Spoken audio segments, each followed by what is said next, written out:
All right, so history of civil engineering and architecture. Uh, Civil engineering or a civil engineer is an engineer trained in the design and construction of public works, such as bridges, dams, and other large facilities. Uh, architect Architecture is the art and science of designing buildings for human habitation. Um, Civil engineering is probably the oldest branch of engineering. Not only do civil engineers design systems that interact with one another, but they also are concerned with the environment's well being. The term civil was added to separate these licensed professionals from other engineers who worked on military, electrical, or mechanical type projects. Architects are licensed professionals that design commercial and residential structures that are used by humans. In ancient times, architects and builders were basically the same thing. Uh, Engineering was a huge part of the architect's role, especially with large construction projects such as like the pyramids, the Parthenon, uh, the ancient Roman roads and bridges, aqueducts, and then even the Great Wall of China. Uh, until modern times, there really wasn't a distinction between civil engineering and architecture, and the terms were used for either or, they interchanged. But in the 18th century, the term civil engineer began to be used to distinguish uh, from military engineers. Uh, Architecture basically was born when people began to live in constructed dwellings and not just caves. Uh, Caves really were last used as habitats around 8,000 BC. So you're talking, over 10,000 years ago. Early engineering was centered around food, and so the development of tools and the ways to increase efficiency of hunting and farming were really the first documented uh, forms of engineering that have been found. And those are usually with cave drawings is where they saw or found those. Uh,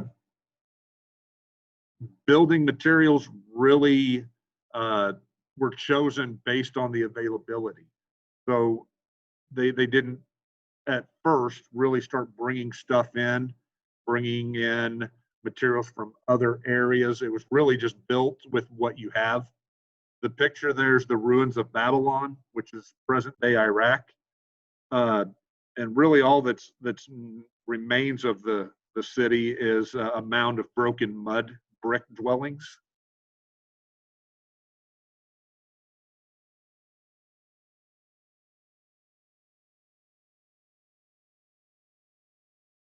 And this PowerPoint won't let me pull the other stuff up, but it kind of talked about just more like in Greece, it consists almost all of their old uh, architecture was done with limestone because that's what was easily found there in Greece.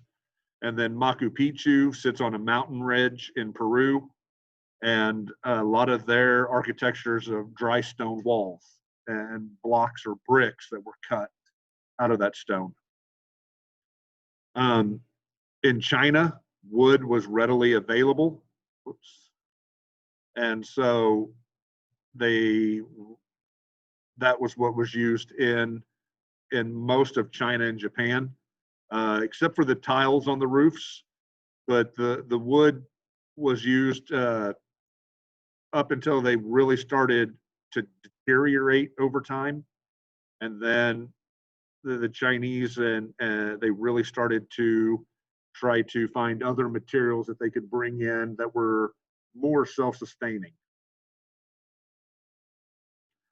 Vernacular architecture is the term used to categorize methods of construction which uses locally available resources. And so these are the methods such as like in uh, way up north, an igloo. That's kind of where they came from, is they used what they had. Here's a picture of an African hut at Bana. It's a small village in Cameroon.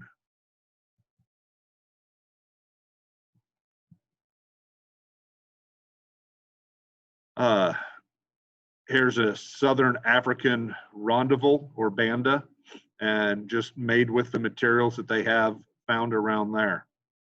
The earliest, like, big time large structures were pyramids in Egypt. Those were built as monuments to house the tombs of pharaohs. The earliest known architect was Imhotep of Egypt, and he was known for creating the first step pyramid around 2700 BC. The pyramid was a solid structure, but many early buildings had the bearing wall types, and bearing walls are solid walls that support or that provide support for other walls or the roof.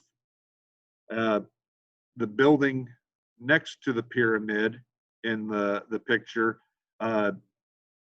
illustrates a bearing wall system. The Egyptians weren't the only ones that built pyramids. In the Americas, pyramids were built for religious ceremonies. This is a stepped pyramid in the Yucatan in Mexico, which was built for astronomical purposes. And then today, modern type pyramids. This one is in the courtyard of the Louvre in Paris. And then the one on the right is the Luxor Hotel in Las Vegas. And so pyramids are still used today more as probably for appearance than actual need. The Parthenon, it was built to house a statue of Athena, who was the Greek goddess of war. Arches really became popular, for their look, but also for their support. Arches support large openings, and that was a big problem when they first started using stone, is creating that large opening. And what it is it's just the stones themselves are compressed in that arch angle, and they hold together. The tension helps hold it from collapsing.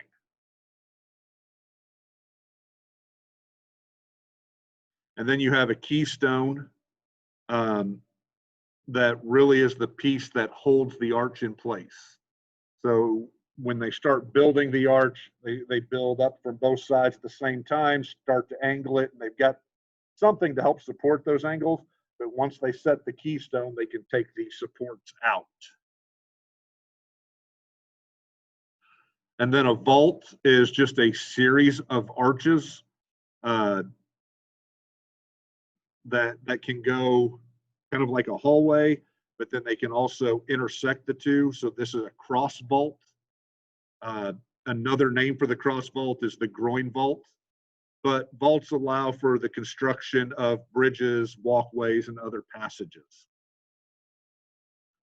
And then domes is another form that developed from the arch. A dome is just an arrangement of several arches where the bases form a circle and then the tops meet in the center. The Pantheon is an example of an arch and dome system. It's the oldest standing dome structure in Rome today. Two really cool aspects of the Pantheon really have to do with the materials that they used to create it.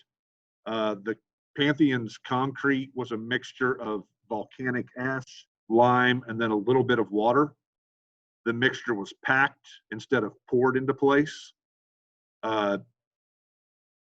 Today we have cement. It's a hydraulic cement that is just kind of a key ingredient in the majority of our stone type structures. Hydraulic cement hardens by reacting with water, and then it's also water resistant. The Colosseum, which was originally known as the Flavian Amphitheater, it's an arch and dome system as well. It's the largest ever built in the Roman Empire.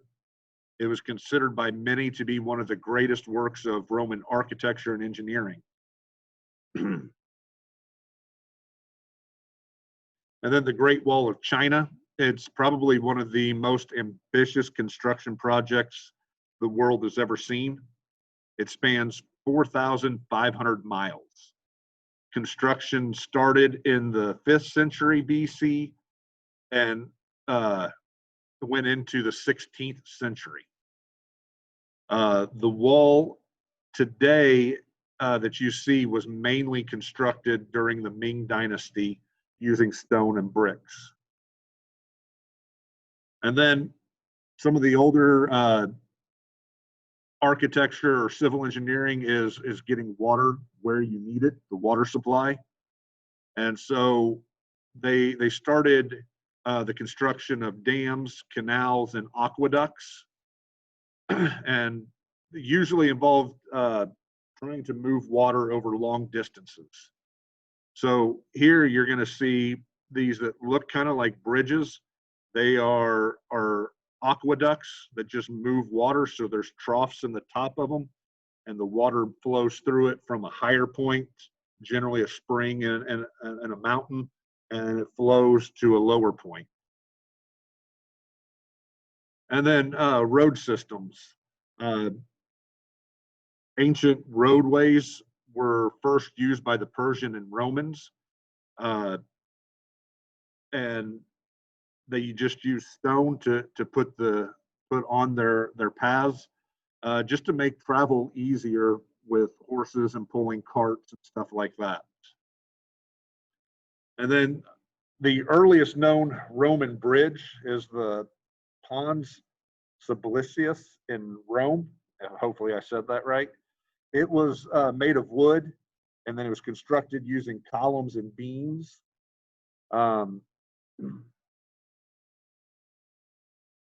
Then the most, or not most recent, but some of the ancient bridges that they used made out of stone, used the arch system. And they used these.